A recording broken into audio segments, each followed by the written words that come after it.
జై గురుదేవదత్త. అందరికీ శ్రీ విశ్వావసు నామ సంవత్సర ఉగాది శుభాకాంక్షలు.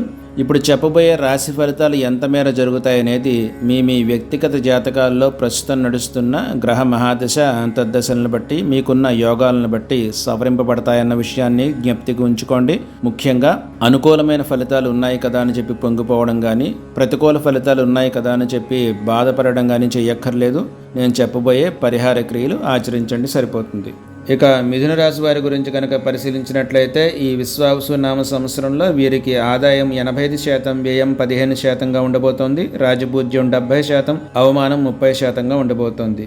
అయితే ప్రధాన గ్రహ సంచారాలైన గురు శని గ్రహాల యొక్క సంచారాన్ని పరిశీలించినట్లయితే, గురుడు వీరికి వ్యయ జన్మస్థాన సంచారము, అలాగే శని దశమ అంటే రాజ్యస్థాన సంచారం అనేది చేస్తూ ఉండడం వల్ల ఈ సంవత్సరం అంతా కూడా మీకు శుభ మిశ్రమ ఫలితాలు కనిపించబోతున్నాయి.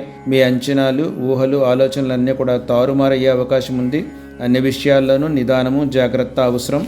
ఉద్యోగ వృత్తి వ్యాపారాల్లో ఒడిదుడుకులు, ఇబ్బందులు అనేవి ఎదుర్కొంటారు. ముఖ్యమైన పనులు, శుభకార్యాలు వాయిదా పడతాయి. శారీరక, మానసిక ఆరోగ్య భంగాలు, ఔషధ సేవలు అనేవి కనబడుతున్నాయి. ముఖ్యంగా అక్టోబరు, నవంబరు, డిసెంబరు ఈ 3 నెలలు అనుకూలంగా ఉండి కాస్త మీరు ఊపిరి పీల్చుకునే అవకాశం కనిపిస్తుంది. ఈ 3 నెలల్లో కూడా మీకు వాయిదా పడిన శుభకార్యాలు, పనులు జరగడం అనేది ప్రారంభమవుతుంది.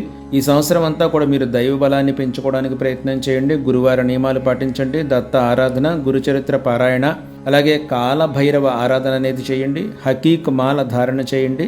దశముఖి రుద్రాక్షను కానీ, అష్టముఖి రుద్రాక్షను కానీ ధరించండి. ఈ పరిహార క్రియలు పాటించినట్లయితే ఈ సంవత్సరం అంతా కూడా మీకు జయకరంగా ఉంటుంది. జై గురుదేవదత్త.